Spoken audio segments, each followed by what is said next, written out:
Smart Philo, alors ça fait un peu écho avec ce qu'on vient d'entendre, parce que tout ce travail sur la parité, sur la diversité, sur le fait qu'on soit bien dans son entreprise, va venir faire écho évidemment aux propos de Laurent Paillet-Chevalier. Bonjour Laurent. Bonjour. Je suis très heureux de vous retrouver, professeur de philosophie, vous êtes doctorant en philosophie, hein, on est d'accord sur une thématique, rappelez-la nous, qui est passionnante. Le concept de pauvreté comme limite des théories politiques et économiques. Bon ben voilà, on est dans le vif du sujet avec Laurent, tout de suite on est dans la philo.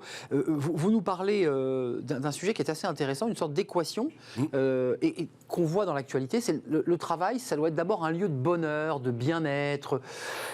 J'ai l'impression, me trompais-je peut-être, mais que vous êtes un peu sceptique, comme le sont souvent les philosophes. Un tout petit peu, en fait, ce qui m'a un petit peu mis la puce à l'oreille, c'est le Chief Happiness Officer. Ouf. Alors un mot anglais, avoir un chef du bonheur, ça m'a semblé un petit peu contradictoire. Comment peut-on avoir un chef du bonheur ?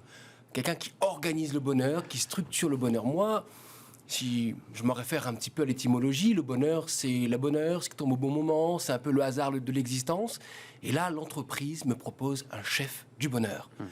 Il y a Anguille sous roche. C'est l'heure. C'est l'heure, maintenant, soyez heureux, sinon ça ne va pas, vous êtes viré. Non, plus sérieusement, je pense qu'il faut questionner cela. Deuxième tendance qui m'a intrigué, on voit que beaucoup de jeunes cadres parisiens vont en Corrèze, ouvrir des fromageries, je trouve le sens de ma vie dans mon travail à la campagne. On renverse la table. On renverse la table. Le travail est-il devenu une idylle ? Je suis là encore surpris.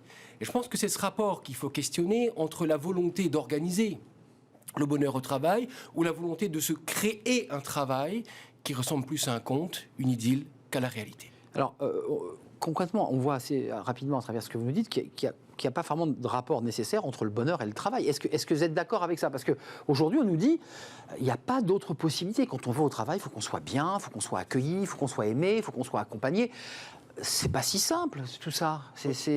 Non ? Je suis assez d'accord. Je pense que le problème est là. La question, qu'est-ce qu'on fait porter sur le travail ? Bah oui. Quelle charge on pose sur le travail ? Quelle charge psychologique ? Quelle charge affective ?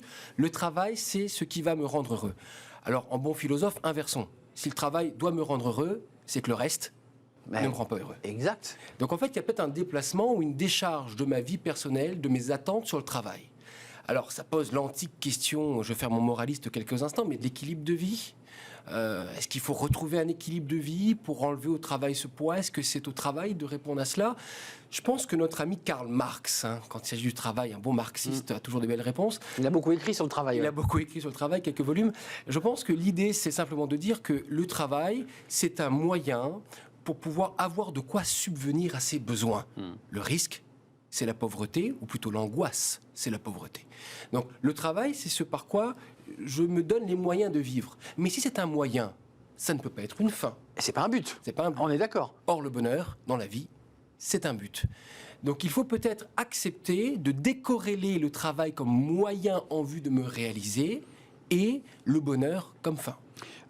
Il y a le temps du repos, c'est un mot grec que vous avez choisi, que je trouve assez original. Justement, dans ce rapport entre le temps que je consacre à moi, à ma pensée, à ma philosophie, à mes rêves, et puis le temps que je consacre au travail. Et c'est parfois, et vous l'évoquez, pas forcément respecté d'ailleurs ça. Non, parce que dans notre société, on a l'impression que le travail prend une grande place. Ben oui. On l'a entendu là, il y a un petit instant, mère, tu travailles ou pas, comment je fais le lien, le travail prend beaucoup de place. Les Grecs ont inventé un mot, alors qui d'abord était un peu une moquerie chez Aristote, puis qui, dans le temps, est devenu un petit peu plus sérieux, c'est le mot eutrapélie. Alors, on peut... Définition. En grec, bonheur, trapélie, la tournure, la bonne tournure. Au début, ça désignait la blague un petit peu lourde. Et puis, petit à petit, c'est devenu la manière de prendre les choses de façon riante. Ce n'est pas parce que le travail est une chose sérieuse qu'il faut le vivre comme une chose impérieuse. Il y a peut-être le moyen d'aller au travail, d'avoir un petit sourire en coin, de s'amuser, même dans les choses sérieuses. Un peu de recul sur ce qu'on fait ? Une distance, mais une distance qui est une distance joyeuse, riante et dynamique. La vie, c'est vouloir vivre, c'est prendre du plaisir à l'existence. La thèse grecque serait simplement de dire, pourquoi ne pas aller au travail en souriant ? Ah oui, mais on va m'objecter, mais le travail, pardon, c'est chiant. C'est un effort, c'est même pénible parfois. C'est même pénible. Alors comment est-ce que je peux soutenir les deux ? Eh bien peut-être que ce n'est pas la même chose. Un philosophe, Paul Ricoeur, m'a beaucoup fait réfléchir sur la question du bonheur dans son rapport au malheur. Parce que dans ce cas, si la thèse qu'on évoque de la pénibilité est vraie, le travail c'est le malheur, le bonheur est ailleurs. Bien sûr. Ricoeur, dans Le volontaire et l'involontaire au tome 2, passons le détail, questionne ce rapport au corps. Et peut-être que le cas de la maladie peut être pour une fois l'aiguillon du travail. Prenons le cas de quelqu'un qui aurait cancer, phase terminale. On peut dire objectivement c'est le malheur. La fin est là. Ne peut-il pas être heureux de voir le dessin de ses petits-enfants?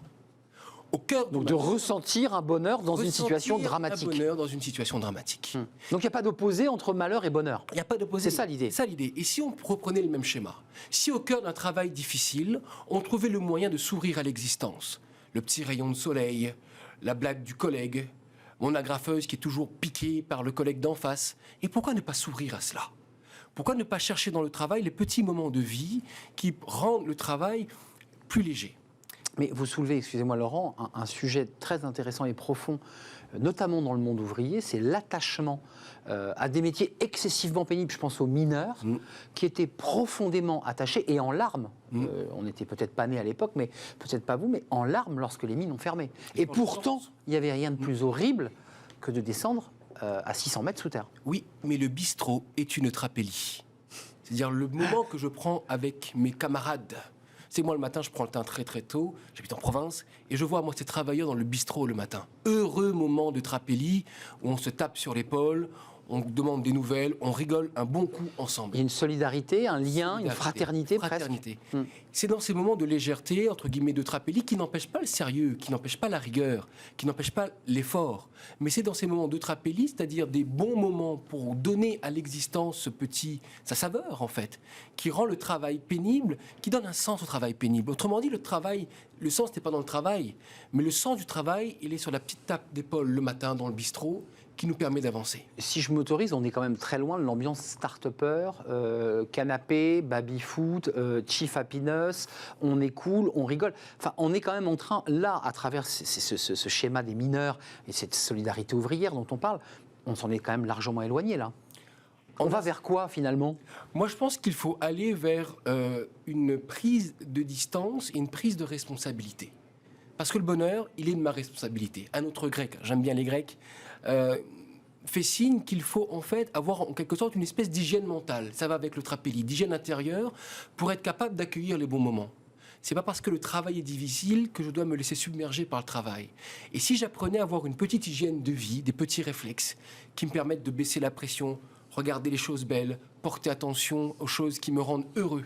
C'est pas compliqué. Alain, philosophe français du début du siècle, a une très belle phrase sur le travail. Il disait, quand on prend le train, on est préoccupé par le voyage, souvent par le contrôleur, et puis par ce qu'on va faire après. Mais il dit, on oublie le voyage en train. Soyez dans le présent. Le présent. Soyez dans votre travail au présent. C'est ça. Merci Laurent. Juste avant de nous quitter, parce que vous évoquiez ce grec que vous n'avez pas cité, vous avez cité tout à l'heure Aristote, là vous évoquiez quel philosophe? Épictète, le manuel. Épictète, non, parce que c'était important que vous citiez quand même l'auteur auquel vous faisiez référence. En un mot, si je veux vous résumer en une phrase, il n'y a pas de lien direct et automatique entre bonheur et travail. Non, mais en prenant de la distance, on peut remettre du bonheur partout. C'est ça, trouver des petits moments de bonheur. Exactement. Merci Laurent Paillet-Chevalier de nous avoir éclairé, professeur de philosophie, doctorant. Vous terminez quand cette thèse? Oh, dans quelques années. C'est long, c'est long. Un philosophe prend son temps. Merci Laurent. Vous revenez quand vous voulez sur notre plateau. Merci bien. Dans notre rubrique Smart Philo. Peut-être que vous allez rester en coulisses parce qu'on va accueillir Olivier Sibony à travers ses travaux. Il a écrit beaucoup de livres évidemment. Et là, il sort un livre avec Daniel Kahneman, qui est prix Nobel d'économie, sur justement, ça va intéresser le philosophe, la notion de bruit, qui ne sont pas tout à fait les biais cognitifs, mais en un mot, comment éviter les erreurs. Comment faire qu'un homme un être humain puisse éviter les erreurs? Le philosophe va dire, bah non, c'est pas possible. Peut-être y a-t-il des possibilités, des solutions. Elles sont développées dans ce livre. C'est un livre événement et Olivier Sibony est notre invité. Je l'accueille juste après cette courte pause.